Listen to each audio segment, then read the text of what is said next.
Sculptor. And Tony has found that jazz musician's a jazz musician. I have. If you are a jazz musician, you know who John Gross is. John is not only one of the most respected saxophonists on the West Coast, or pretty much anywhere, he even wrote the book, literally. And it's one of the most coveted saxophone books ever printed. If you've never heard John Gross, you're in for a treat.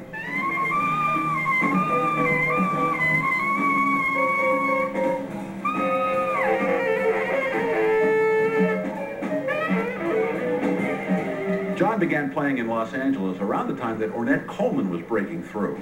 John jammed every night, playing not only that kind of music, but every kind of jazz he could get his hands on. All along the way, he has fought the label syndrome. Part of it is people wanting to find a box for you to fit in. And so, oh, he's that, you know. And all artists don't want to be put in a box or typecast. And I don't want to be either.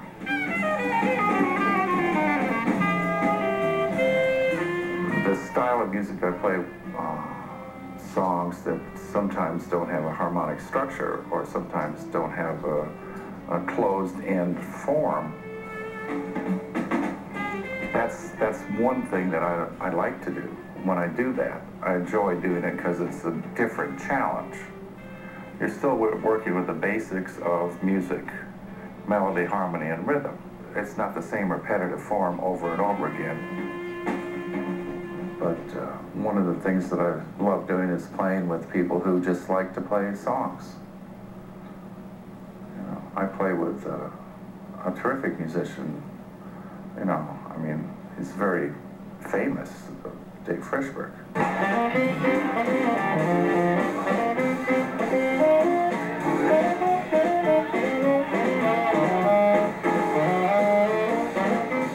It's a complete pleasure.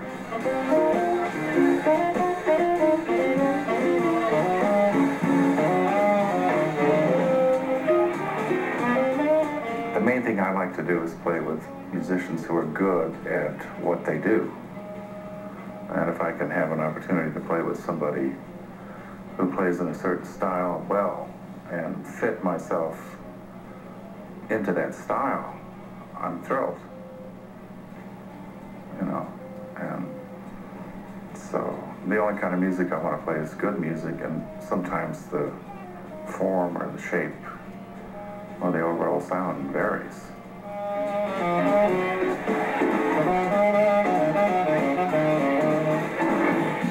So we've heard John with David Friesen's band, that's one context, and with David Frishberg, that's another.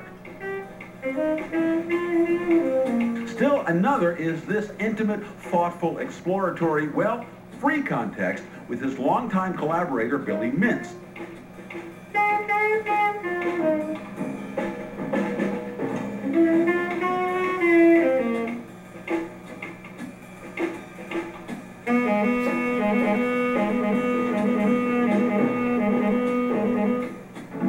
He's a great drummer. He's one of the world's great drummers. And he never overplays. He always listens. He plays what he believes is appropriate for the moment. It's not gratuitous about his playing at all. It has to mean something for him to play it. And plus, he writes great tunes. You know, all the tunes we play are his, and some of them are stunning.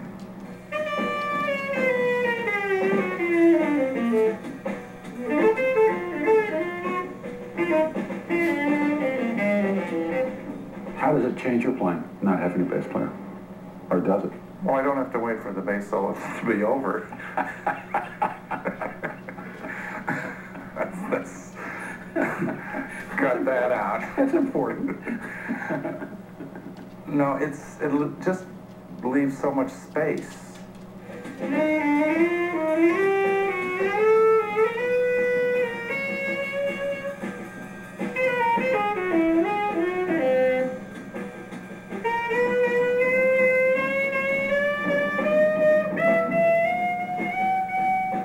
When did you start feeling confident enough that you knew you could just do that and not really worry about it, just be in it? Was there a time? No. Yeah. No. I always worry about it.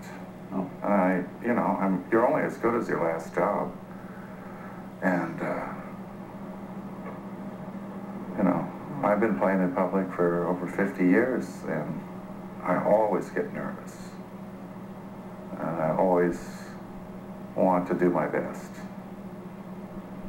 But there's always a little tinge of nervousness before I play, because I'm, like you're there, you're saying, you should listen to me. And that's kind of, a little bit egocentric. But you put yourself in that position. It's because I like to play. I love to play. It's a challenge and it's great fun. You never get it right. And you never stop trying to get better. It's endless.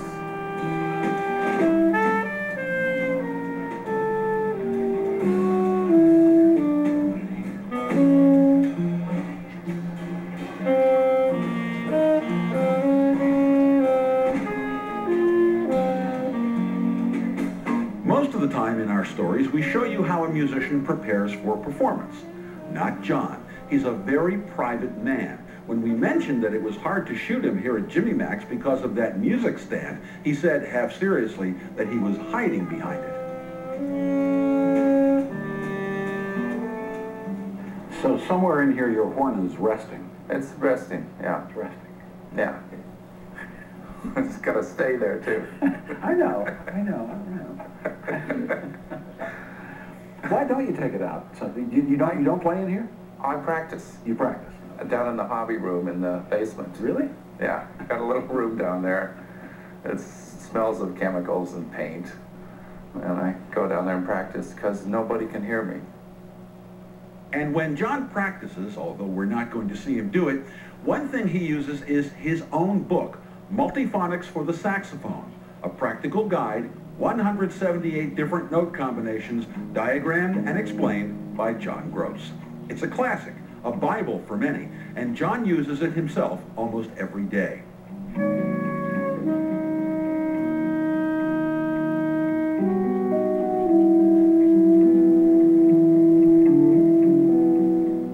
John has been playing for a very, very long time, but he shows no signs of stopping. Retired of what? As Ben Webster said. Somebody asked him when he was like in his 60s when he was going to retire, and he says, retired of what? I mean, I'll retire from playing the saxophone when I can no longer physically play the saxophone. That's when I'll stop. And not before. I don't see any reason.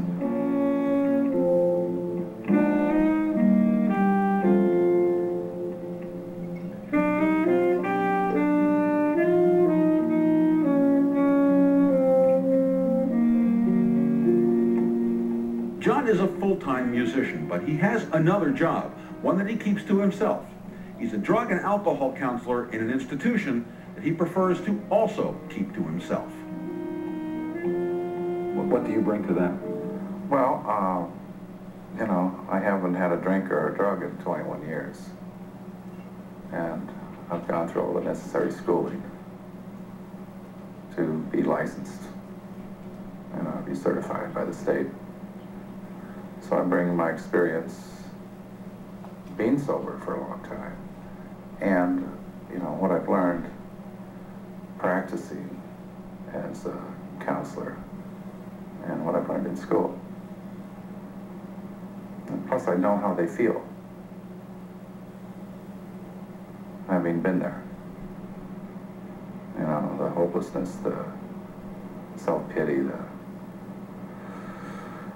it's pitiful. And I think they're bad people instead of just sick people. Well, I think your life experience comes out in your music. I can hear it. I hope so. We'll see. You're only as good as your last job. And someday you're going to have your last job.